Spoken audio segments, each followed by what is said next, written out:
ओम श्री गुरवे नमः। ओम शांति शांति शांति। चैतन्यं शाश्वतं शान्तं व्योमातीतं निरञ्जनं नादबिन्दुकलातीतं तस्मै श्री गुरवे नमः। ओम शांति शांति शांति। प्रणाम भगवान। आलू वाले बाबा जी का दिव्य ग्रंथ चल रहा है मणि रत्नमाला, जिसमें आज 25वां एक नया मंत्र चलेगा जो इस प्रकार है कि दस्येव संति कुवासनाख्या क शोभते य सदसि प्रविध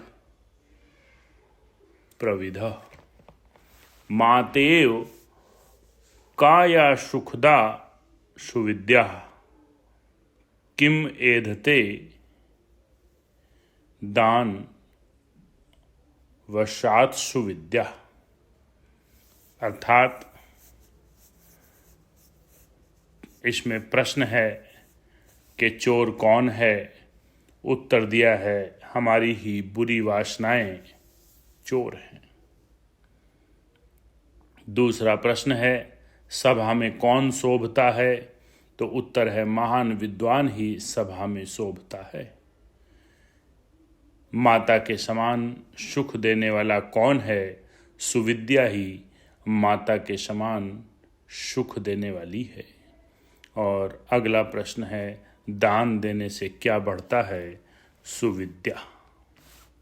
अब इसी का छप्पे दिया हुआ है। कौन कहावे चोर नित्य धन को हरती, बुरी वासना चोर आत्म घन चोरी करती।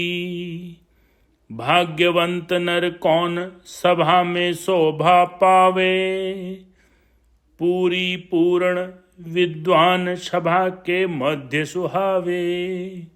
क्या सुखदायिनी मातुषम सुविद्या है सुखदायिनी, क्या बढ़ता है दान से सुविद्या सहज सुहावनी।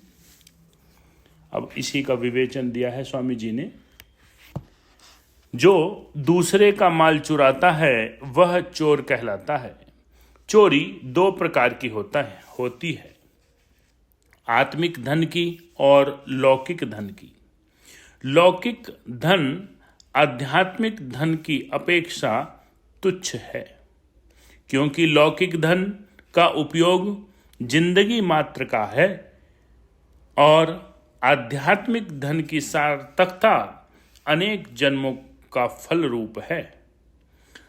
आत्मिक धन को चुराने वाली कुवासना से स्वरूप का बोध नहीं होता, इसलिए स्वरूप के बोध को चुराने वाली रोकने वाली कुवासना है। लोक में तो शास्त्र निषिद्ध और लोक निषिद्ध वासनाओं को कुवासना कहते हैं, परंतु परम पद के भाव में आने वाले को तो चाहे लौकिक कुवासना हो चाहे सुवासनाएं हों, दोनों ही कुवासनाएं हैं। स्वर्ग की प्राप्ति की वासना अथवा नरक प्राप्ति की वासना मुमुक्षु के लिए दोनों ही चोर रूप हैं। बहुत बढ़िया लाइन है। स्वर्ग की प्राप्ति की वासना तथा नरक प्राप्ति की वासना मुमुक्षु को दोनों ही चोर रूप हैं। कुवासना मलिन वासना को कहते हैं। लोक वासना शास्त्र वासना, देह वासना, ये 3 मलिन वासनाएं हैं। उनके बीच में अनेक प्रकार की वासनाएं होती हैं। वे सब ही कुवासनाएं हैं। सब संसार मुझको भला कहे, कोई मेरी निंदा न करे, स्तुति ही करे, इस प्रकार के आचरण को ही मैं करूँगा, ऐसा जो आग्रह है उसे लोकवासना कहते हैं। अथवा स्वर्ग आदि अमुक लोक में मैं जाऊं, वहाँ ऐश्वर्य को भोगूं, इस वासना को भी लोक वासना कहते हैं। सब संसार ही भला कहे, यह होना अशक्य है। स्वर्ग और ऐश्वर्य आदि की वासना भी कर्तव्य सहित दृढ़ होती है और उसमें उसकी सहायक अदृष्ट आदि सामग्रियों के साथ फल की प्राप्ति होती है। फिर भी फल नाशवंत होता है, इसलिए वह कुवासना है। गुणवान और वीर्यवान शुभ मनुष्यों की निंदा करने में भी लोग नहीं चूकते। इक्ष्वाकु वंश में उत्पन्न हुए श्री रामचंद्र जी भी साक्षात लक्ष्मी की अवतार रूप जगत मातु सीता जी के लोक अपवाद को सुन न सके तो अन्य निंदा को किस प्रकार सुन सकते हैं। इन सब कारणों से लोक वासना संपादन करना कठिन है। नीति में कुशल पुरुष निंदा करो, स्तुति करो, लक्ष्मी इच्छानुकूल प्राप्त हो अथवा जाओ, मरण आज हो या युग के अंत में हो, धीर पुरुष न्याय के मार्ग से एक पैर भी नहीं डिगते। जो भीतर में वास करती है, बसती है, वह वासना है। जो भाव दृढ़ होता है वह वासना है।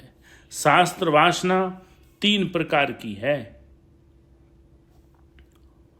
पाठ वासना, बहुशास्त्र वासना और अनुष्ठान वासना। शास्त्र वासना भी जन्म के हेतु होती है। यह वासना अच्छी कही जाती है, परंतु तत्व के ग्रहण होने तक ही उसका भाव उपयोगी है। उस भाव में ही रुककर तत्व की तरफ न जाना अच्छा नहीं है। जो पढ़ने के लिए अथवा दूसरों को पढ़ाकर आजीविका करने के निमित्त हो, वह पढ़ना गुणना रूप नहीं है। पढ़ना गुणने के निमित्त होना चाहिए। गुणना आचरण स्थिति के निमित्त होना चाहिए। गुणना आचरण स्थिति के निमित्त होना चाहिए। स्थिति के बाद पढ़ने और गुणने का अभियान आग्रह को छोड़ देना चाहिए। ऐसा न होगा तो स्थिति न होगी, क्योंकि स्थिति अहम भाव के शिथिल करके और त्याग करने में है। इसके विरुद्ध पढ़ना और गुणना अहम भाव को दृढ़ करना है। तत्वबोध के निमित्त पढ़ने और गुणने का भाव वासना नहीं कही जाती, क्योंकि वह उपाय रूप है।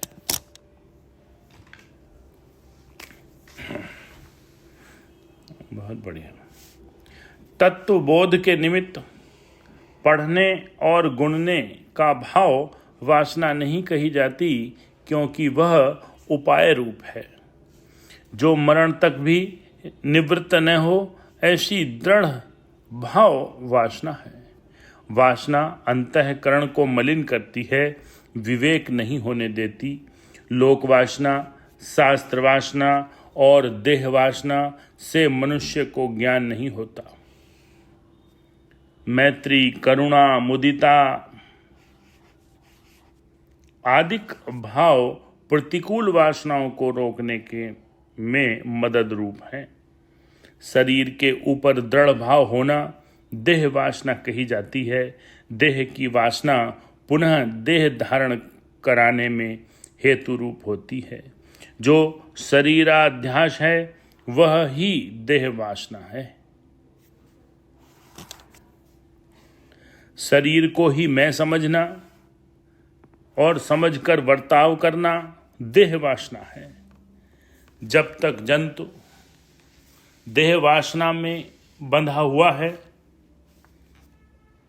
देह वासना से बंधा हुआ है, तब तक उसका कल्याण नहीं हो सकता। जब किसी पदार्थ को देखने अथवा सुनने से वृत्ति निपट जाए तो देह छूटने के बाद जहाँ वृत्ति चिपट गई होती है वहाँ विद्वान पुरुष भी जन्म धारण करना पड़ता है। इस कारण से महात्मा जड़ भरत को मृग योनि में ही जन्म लेना पड़ा था। वासना से बंधा हुआ वासना के पदार्थ में खिंच जाता है और स्वरूप की प्राप्ति नहीं होती। ओम शांति शांति शांति।